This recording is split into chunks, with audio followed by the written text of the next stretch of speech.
Inflation, economic uncertainty, this and more seems to be the reality in our society today. However, as Nigerians prepare to elect who will take over the most prestigious seats of power, there are people who are hopeful that a new president will bring about the much needed change, while others are of the opinion that it will be business as usual. Those that are hopeful are expecting a new president to bring about good governance, infrastructural development, economic growth, and all the benefits of democracy. Unlike other elections we've had in the past, this upcoming election looks like a battle between the elite and the youth of the society, as there have been lots of online sensitization among the youth recently. The massive voters registration and PVC collection is an evidence of the citizen enthusiasm to choose their new president. Civil societies, teachers, students, traders are not left out of the curiosity of what the outcome of the Nigerian presidential election will be come 2023. Our guest on issues today is the chairman, Nigerian Union of Teachers, NUT, Ika South Branch, Comrade Isaac Arimoku. You're welcome, sir. Thank you, my sister. Currently, we know there's high rate of inflation in our country. The prices of goods and services are increasing by the day. Can you tell us how this has affected the standard of living of teachers generally? Thank you, my very good sister, my moderator. Inflation, the inflationary trend of things today as it affects the teachers cannot be overemphasized. Cannot be overemphasized in the sense that the teachers, as you all know, are salary earners. They receive their salary at the end of the month. They don't have any other business. And today, the inflationary trend of things have affected the life of our teachers in the Ikasat branch, in our sister local governments, in Delta State, and the country as a whole. It has affected them negatively because they don't buy and sell. I mean, their business is they receive salary to buy. The service they render is what they do to get what they use to go to the market. And the market is there for everybody. So I want to let you know that this has affected the life of our teachers negatively in social development, in social political development of the well-being of the teachers. Because I'm telling you now, the time fuel was sold for 65 naira per liter, the difference in salary now is nothing to write home about. That we're still buying fuel for 165 naira. So are you saying that salary wasn't increased? Yes. There was increment in wages. The processes of implementation within the states of the federation is an issue. When they increase salary, what percentage did they use to increase it? The percentage is nothing to write home about compared to the craftsmen, the artisan in the streets. When they add fuel, those people add their own. As I'm telling you today now, the laborers, by way of builders, the bricklayers, collect nothing less than 4,000 naira per day for a day job. The carpenters collect nothing less than 5,000 naira per day. The House of Assembly members that we vote for and House senators, they collect above nothing less than 433,000 naira per day. But we, the teachers, what is our take compared to our basic? Even with it's 600 naira. With the increment? It's 600 naira. Calculate it. Wow. So I'm telling you, statistically or by way of account, what we are calculating as basic for teachers, apart from other allowance, is what I'm telling you. Because that cannot, you are paying a teacher less than 1,005 per day. When you calculate it with his basic for a month, you know what, and it depends on your level. Okay. It is they pay as your level is, according your rank, according to your rank. So it has affected the teachers negatively. That is why you see the teachers, they live a very careful life. They live a reserved life. You see them trying to maintain that stature of a role model in the society. You can't see a teacher spraying money in public flamboyantly, or you see them, they do things according to their needs. That's why I have to thank the initiative of the teachers to come to cooperate together under cooperative. I want to let you know that whatever humiliation we are facing, whatever challenges financially we are facing from our employers, teachers that have agreed to come together under cooperative, the cooperative have improved the life of our teachers. No matter what the case may be, the cooperative have come with policies that help us to get soft loan. And because of paying back, you pay at peace without. This cooperative have brought teachers out from the hands of money lenders and microfinance operators. So I want to let you know that teachers are not enjoying these inflationary trends of things, because at the end of the month, they get their salary. They don't do any other business. They can't, before they add to their salary, the agitation from the NUT, from NLC is not here. Okay. Like you said, they don't do any other business. Is it that they are not allowed to do any other business apart from teaching? Officially, they are not allowed. It's just recently that the government say they can take part in farming activities, which they will do after school hour. You can't leave your children under you to go for any business. But the government has said teachers can participate in farming or take part in partisan politics by way of helping in anything that have to do with the administration in their various units and wards, because they are educated. Okay, since you say the government allowed them to take part into farming, were there any a portion of land given to them by the government, or they just have to source for the land themselves? That is you on your own. If you feel after school you cannot, you don't have anything to do, you can go and source for land now and start farming. The government did not even, they didn't make any provision. No. Nothing of that nature. Okay, so with this, the low rate of income, have the teachers made any move to the government for increment? A lot of moves, thank you so much. A lot of moves have been made. Because recently, you see, the Nigerian Union of Teachers is the mother umbrella that stands to fight for the welfare of teachers, both at the state and the federal level. There was a time the minimum wage was approved for public officers. The teachers were inclusive. And the minimum wage, that's why I told you the process of implementation, approved by the federal. It took some states 2 years. Some states have not even implemented it. Wow. It took some Why states. Others are receiving it already? Yes. It did not come at the same time that the federal government approved it. I'm telling you, is this year, after about 22 months, that the primary school minimum wage was implemented. And it was through His Excellency's effort. The governor of Delta State, that the controversy with primary school employment is an issue. Okay. Because the employment, they are placed under local government for their salary. Okay. And the states have to augment. The governor brought out something to augment, so that the issue of saying there is no money in local government, and because of that, they are carrying over the issue of minimum wage. The governor have to implement, augment with 50% of the volume of money that need to pay that wage, and ask the local government to generate the other 50%. And it took us above 20 months before this thing took place. Okay. And it started just this year. And the governor said they should pay them, because the process of implementing, you in the accountant general's office, or the office that they pay them salary, the updates, once you miss the update, you wait for the next month. So arrears came in.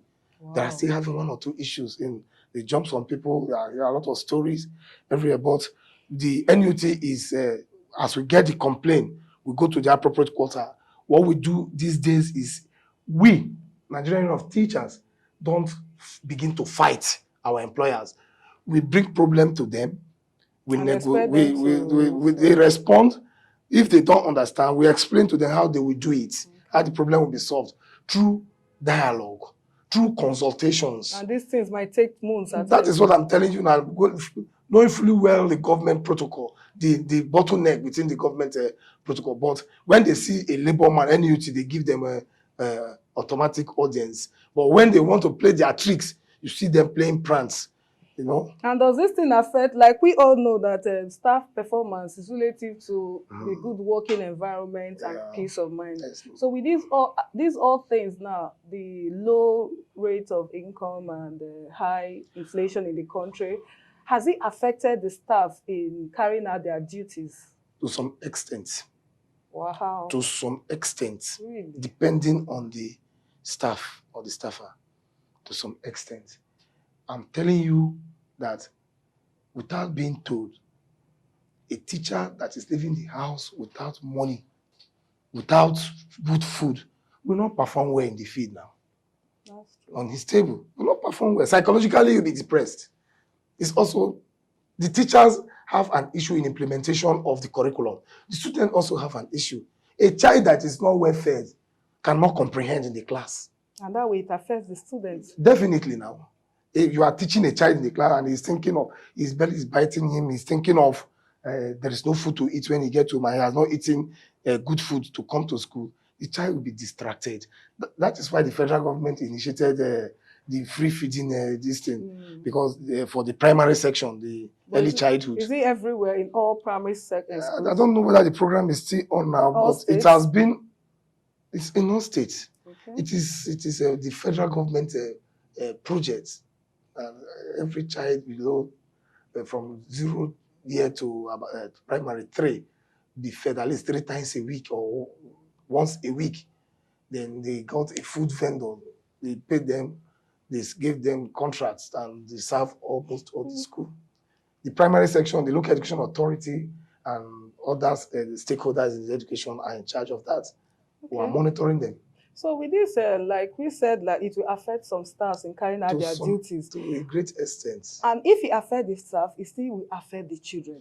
So with this thing now make our students now coming out from schools now, making some of them not impacting the basic education that they needed out there. Thank you, my sister. I told you it will go a long way to affecting performance and achievement of the goals that is proposed to be achieved objectively in carrying out our academic activities. The children, if the teacher does not have an enabling environment and is not well paid, it's not paid at the appropriate time, forgetting about the cooperative that is helping us, it definitely will affect performance. And if performance is being affected, it will affect the result that is expected from the children, the students and the pupils who are teaching. It will. And you see that instead of having that comfort of completing our curriculum, the scheme of work, sometimes this thing causes disjustment of the scheme of work. A hungry man is an angry man. If you can't be hungry and you go to farm and expect a performance now, this is the brain. You are making use of the brain and it's energy sapping. Okay. It's energy sapping. In your opinion, what do you think the government can do to ease the inflation in the country? A lot. The government are our employers. And these our employers are captains from politics that win election. The government of the day can help us by 1, prompt payment of salary at every month, and no matter how small the salary is, let it be paid promptly. 2, we have no other way of growing. We have no other business of buying and selling and making gain than our promotion. Our promotion should come as at when due, When due. and the implementation of the promotion with financial benefits should be followed immediately, not giving us notional promotion. Well, I'm supposed to be promoted in, this June 2012. But the promotion will come in after 12 months. Why? That is what we are facing. Because of the government protocol, promotion will not come on time, and when it comes, they will tag it nationally with effect from so months. They will cut off about 24 months. And when they are counting, they will start counting from that 24 months that they count. That is it now. They will start counting from the month that they cut off. The month they cut off, they don't pay. They start counting from the month they say with effect from. Okay, but your promotion starts reading from that month that they cut off. But with effect from. Without payment. With effect from nationally. It's a military language now. It was during military regime that way. Yeah, but now the democracy have embraced it. That is, you see now, at the end of the day, you lost 12 months, 15,000 naira that they added to your salary. Notionally. They will say you 15,000 times 12. You know how much that one is now.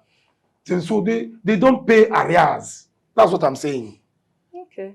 We have not been experiencing payments of arrears, but even in that notional, they say with effect from this, if we reach 3 months again now, that is the arrears will now start counting from that month of April. It was they said with effect from.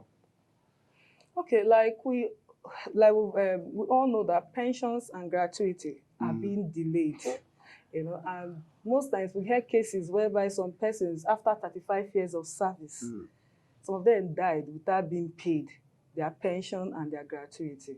What is the NUT doing about this so that the government, to ensure prompt payment of pensions and gratuity, as in when you retire, you get your pensions, if it has to take within 1 month, than this long process? My state chairman, Comrade Titus Okotie, this issue of pension has a lot. We'll have to answer this question. It is we have to answer it. Yeah, this is not within my jurisdiction, but all I know is that the NUT don't fight for pension of teachers. It is NLC. The program is under Nigerian Labour Congress. But what NUT do is they channel all the agitation and disturb NLC. That's what I'm asking now. So since they channel all the agitation to trouble NLC, how far have they gone to make sure NLC deliver to them? That's why I'm telling you now. My state chairman, Comrade Titus Okotie, my capacity chairman, is the treasurer of NLC. He knows how far they have gone. We have not been privileged to have SWEC meeting again where we'll be briefed. But when I get first-hand information, I can make pronouncements on behalf of the state chairman, even as directed by the state chairman. That's issue that have to do with pension. But we are not happy with what is still on ground. The pressure on the state chairman and his trustees and the NSC is very, very high. So I think they know what to tell us about that at the appropriate time, because they have been meeting with the governor and they are meeting with leaders in this country to arrest the issue of arrears of pension that are being owned by teachers. Okay, like we all know, 2023 is the election, is the year of election. Yeah. You understand? Nigeria will be expecting a new president in power to pioneer the affairs of the country. What is the NUC expecting from our new president? The what are your expectations? Yes, what are your expectations? As I just said, we expect the incoming president of the Federal Republic of Nigeria to key into the agreement between the NUT and this administration. They have gone far in improving the life of the teachers in Federal Republic of Nigeria by way of the welfare of the teachers. Okay. And how? This is, as I've said, giving them their salary as at one due. Two, giving them, promoting them at the appropriate time, and implementation of the promotion with financial benefits. Three, there is an agreement that is on. People have rights to their opinion. Some school of thoughts consent to it. Some school of thought among the academia, they are saying no. But I'm still telling them, before I talk about that one, the government of today should employ teeming youth graduates, both NCE and degree holders. Our classrooms are empty, both For primary and secondary. Of students or teachers? Teachers. Okay. Employed since 8 years from now. The number of teachers that have been employed for both primary and secondary, I don't think they're up to 2,500. They are not, it was just 1,000 now for secondary. No employment, teachers are dying, teachers are retiring. If you come to some of the primary schools now, you see we have shortage of teachers. I know the government of today is now putting one or two things in order to make sure they because get. we know of a body that was created, they employ and they put in teachers. They have not rolled out the names of those that have qualified now, those that have passed the interview, or those that have been employed. Okay. They have been appointed. Now they've not given them appointment later. We are still waiting. Okay. I think that process is still on for Delta State.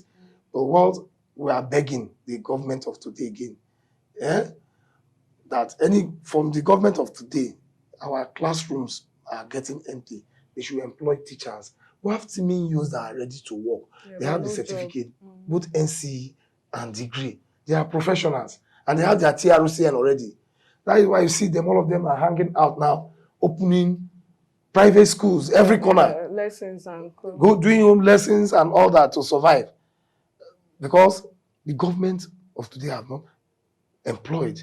Population of teachers have reduced drastically. So what about our classrooms? Are the classrooms conducive for students also? The classrooms, the government has been on infrastructures. Most of the schools now have structures. And most of the schools in Delta State have structures. And the government, I know government is still trying to make sure that there's no school that is left out because of what we are seeing within our local government and other local governments. What I'm trying to say that is by way of a conducive nature of they have been building structures that accommodate and rest the population of schools. Okay. I know they have that plan and they are doing it. Even there are a lot of things going on in my school now. Thank God we have the structure they are giving now. I know we arrest to some extent the population of the school by way of at least trying to have 40 or 50 per class for our class size. Instead of doing a conference teaching because of lack of accommodation. So what I'm saying is that the government we are expecting today should employ. Okay. One, they should pay salary promptly, implement promotion at the appropriate time, employ teachers. Then 4, the university lecturers, they have extended year of service. The president, I want to use this opportunity through the Nigerian Union of Teachers to congratulate His Excellency President Muhammadu Buhari for approving 65 years of service and 40 years of age. That is 65 years of age and 40 years of service for teachers. 40 years of service? Yes, instead of 35 years. Instead of 35 years. Yes. Okay. So it has been passed into law. Only for teachers? Yes, for academic staffs, those that have TRUCN, to be in the same page with their mates, both in the judiciary and in the universities. And we are waiting for a paper now The state chairman, I know when we call for meeting, we'll get first-hand Okay, information. since you brought this ASU issue, can you tell us how this ASU strike has affected our Nigerian students negatively? As one of the stakeholders in the education industry, there is nothing good that comes out from strike in the life of the students. I'm telling you this because whenever there is strike, there is breakage there is destruction of academic activities. And within that space, many things can happen to the child. It is not good. That is why the Nigerian Union of Teachers try to avoid anything strike. It is the last resort. They keep on negotiating. Our workers will give us names, our colleagues, that we are taking bribe, we are doing this, we should go and fight. No. And while you're negotiating, you're still attending lectures. Yes, we have a process. It is when that process did not yield fruit that we go on strike.